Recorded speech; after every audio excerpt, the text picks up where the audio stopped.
Shalom, my precious brothers, sisters in faith. I wonder what Lord revealed to you through this week in your faithful journey walking with the Lord. Lord revealed this week about the marriage through two conversations. It was his confirmation about this message.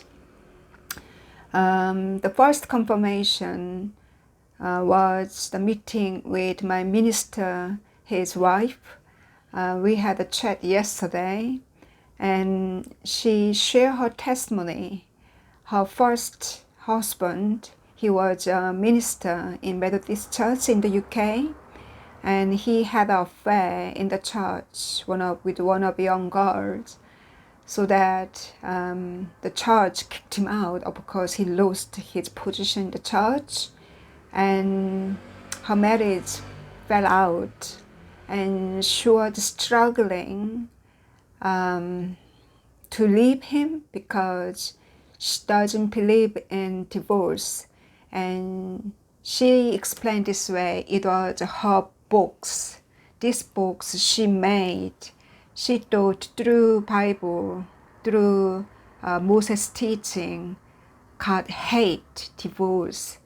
That's what she thought. So she prayed that, please let him return to me.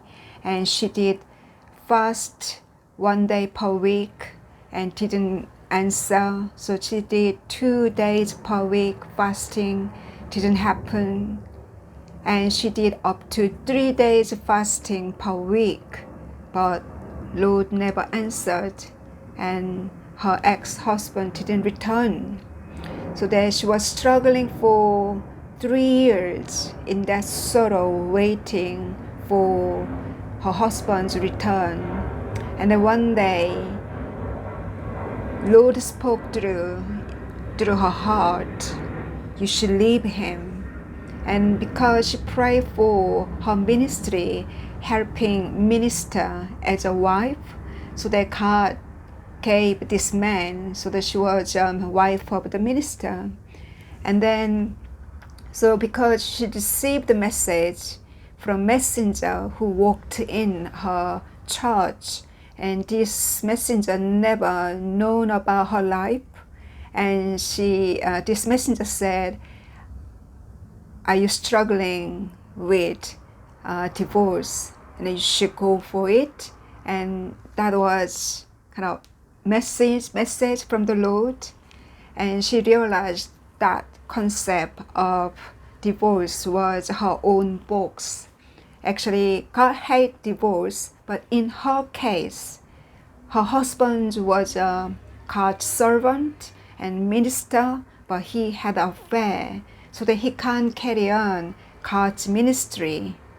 But her calling is helping the minister. So through her husband, she had to fulfill her calling, her ministry. And then when she filed divorce, within 3 years' time, and after that, she had another 3 years being single. So she was single for 6 years' time. And then she met the minister I know. And so she had a first son from first relationship, first marriage, and she got added 3 more sons through her second marriage. What a blessing. And God gave her several confirmation showing the rainbow she cannot deny. So that story was, for me, it's a confirmation about this message. So I read Judges chapter 14, this story about Samson. So Samson, he chose his wife from Philistines, and his parents said, why don't you find your wife, your partner, in this land, in this promised land, in this Israelites? Why you chose your wife from Gentiles, not from Jewish, not Jewish at the time, they call it chosen nations. So the Samson said, this girl is right for me, And then in the Bible verse saying, Samson's parents didn't know that God was seeking an occasion to confront the Philistines, for they ruled over Israel. So through this marriage, through this girl from the Philistine, God want to take over, the punished the Philistine because they are enemy of Israel. So that through that story, we can see how God used Samson's marriage, so that God used through your marriage, even if the marriage you married to Gentile or you married to the minister, like the lady I met yesterday, through her marriage, she's fulfilling God's calling, helping the minister's job, so that through her marriage, they both fulfilling God's calling together. So they are more likely workaholics, not husband and wife. They are more likely Moses and Aaron, his brother. His brother supported Moses, and Joshua supported Moses.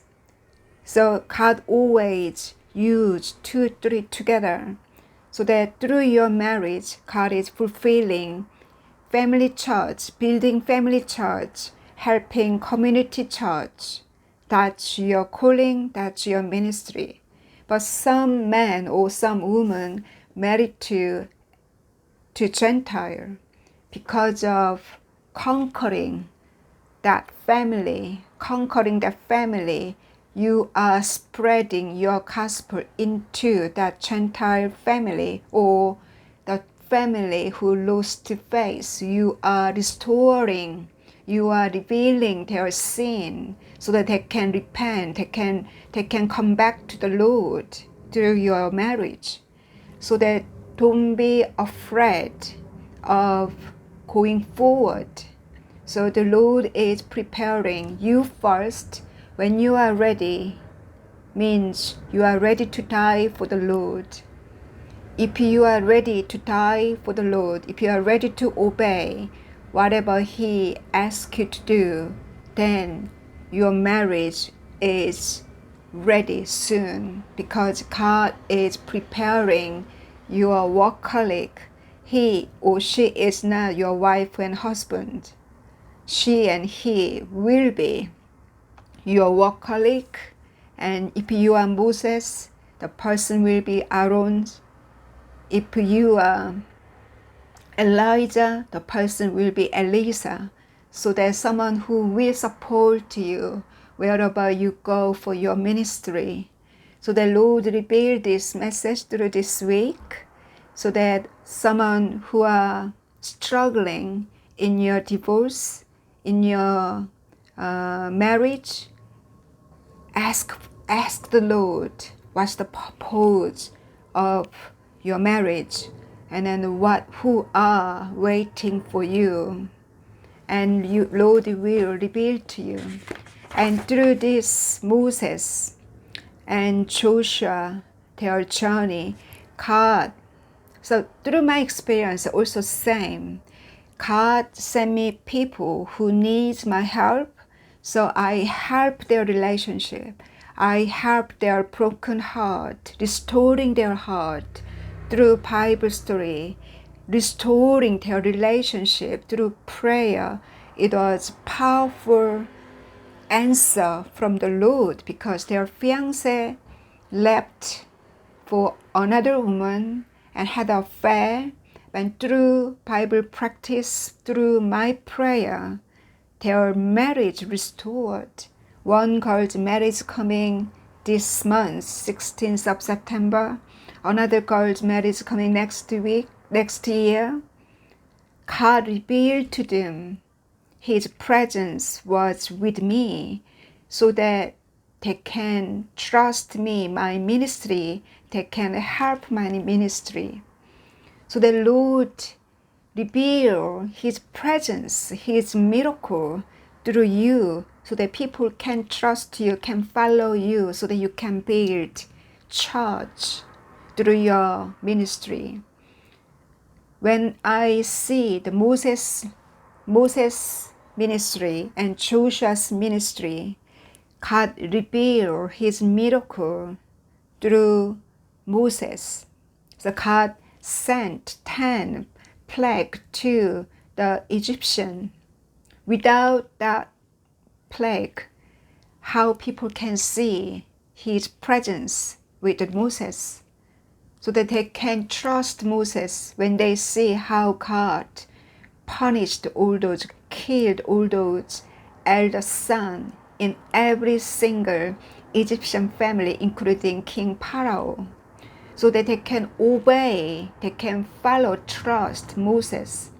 Although God revealed His power through Moses, they complained and they become disobedient in their suffering, because they can't enjoy food in the wilderness, and they can't have enough water in the wilderness.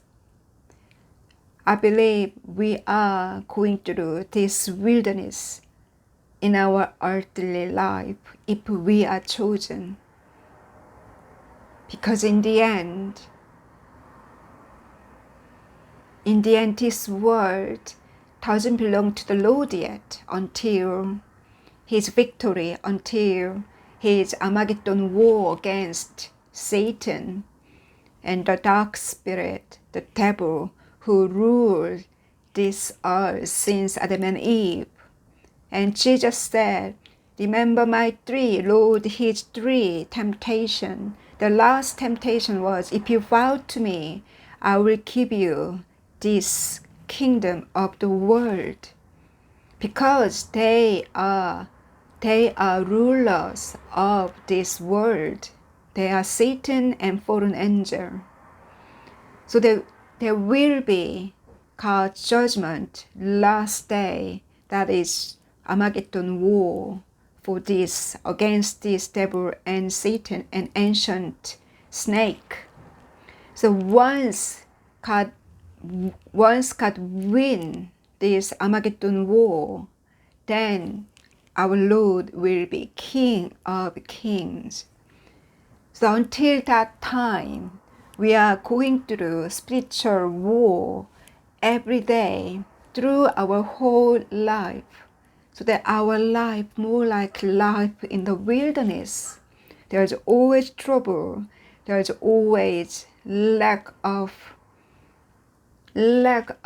things. We are never satisfied if we are spiritual. If we are chosen, God's chosen children, we never satisfied in this earthly life, because we are spiritual. Without His special spiritual food, His revelation, His presence, His miracle, we are not satisfied in this world. So that we are going through this wilderness, so that we are tested every time, and we have to prove our faith through our journey. So through wilderness, He trains us, disciplines us to be holy, to be humble, so that we can enter the promised land. The promised land is, I believe, it's heaven. I believe that is 1,000 years of His kingdom.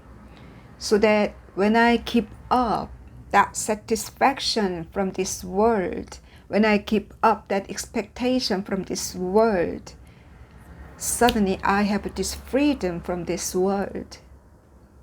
The Lord said, the truth will set you free, free from this sinful life, free from this worldly desire, free from this worldly expectation from this world when I keep up.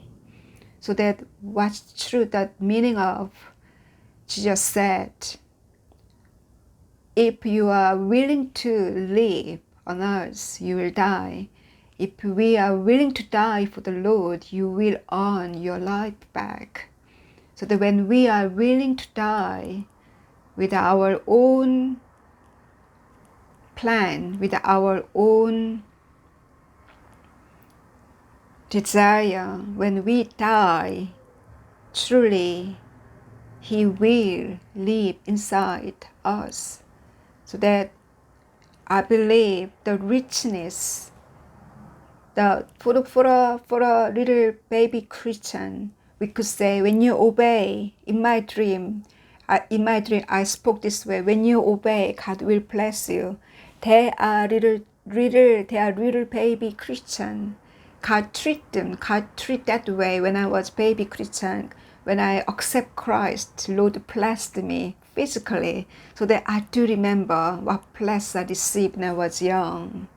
But when we grew up, when we become adult spiritually, that message doesn't apply to us anymore, because He has to discipline us to be His soldier, to be His bride. So that baby Christian, we can say that, so that we know the richness on us as spiritual things. It's not money, it's not rich life, luxury life on earth. And the Lord spoke this way: think about Saint Paul. He was a singer for the Lord. Think about Jeremiah. God ordered him not to marry, so he was a singer for the Lord. And when I read the book of Sosara, one of her books I left in Korea, it was book of Judges and Joshua. And in that book, when she was in heaven, she saw Joshua. He was a singer for the Lord. I never known, because in that it wasn't written in the Bible. But actually, the Bible didn't say about his children at all, so that's one of the proof. And when she was in heaven, Joshua showing his tears, and Lord showed his tears as well, because Lord knows them who chose to be single for the Lord. It's huge sacrifice they did for the Lord, for His kingdom. And she quoted this Bible verse, Exodus chapter 33, verse 11. Lord speaks to Moses face to face like a friend. Moses returned to the camp, but his young assistant Joshua, son of Nun, didn't leave the tent. So Joshua loved the presence of God from little. So God raised up Joshua under Moses, like Samuel grew up in the temple, and then God used Samuel greatly. So Joshua was chosen, God's chosen leader for the promised land. So that God trained Joshua, including his generation. God trained the second generation in the wilderness to enter the promised land. So I believe God is disciplining this generation, because we are the last generation to enter 1,000 of His kingdom. Because all those saints are waiting in heaven, and they will receive first resurrection body, and that will rise up. When Jesus rose up from His death, people saw many deaths were rising up from the tombs. They saw Abraham, Isaac, Jacob, Noah. They were walking in the street. They saw that's the story coming out later on. Even it's written in the letter from Pontifex. So even Roman Empire, Roman governor wrote the letter as a proof, so that when When Jesus returned, the dead will in the air. When Jesus come in the air, the dead will rise up first, and then people who are alive will be caught up in the air to meet the Lord, written in St. Paul's letter.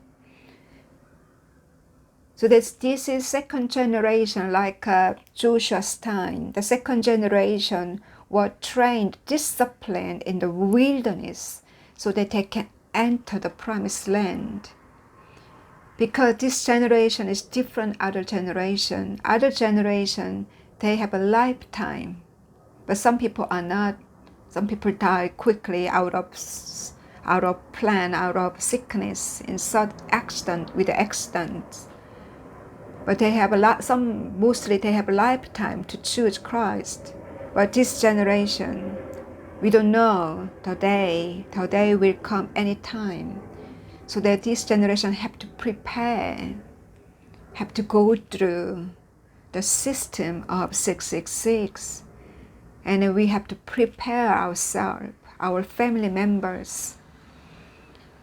So that this generation, we have to meet the condition Lord prepared us. He is preparing us to be ready, to be holy enough, so that we can be caught up in the air to enter His kingdom without taste of the death, like Enoch, like Elijah.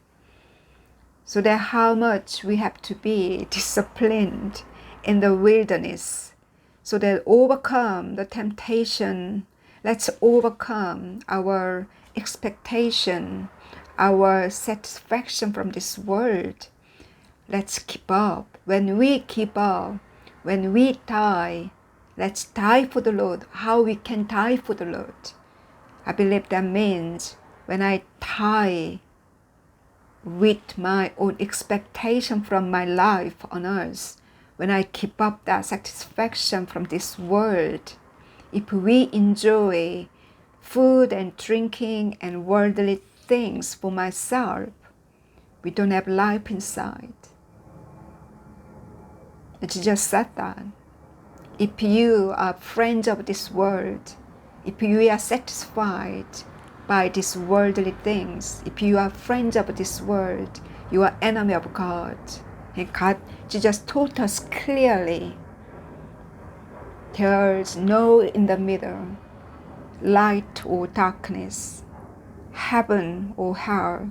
That's truth. When we speak the truth, people disown us. They don't like us because we speak the truth.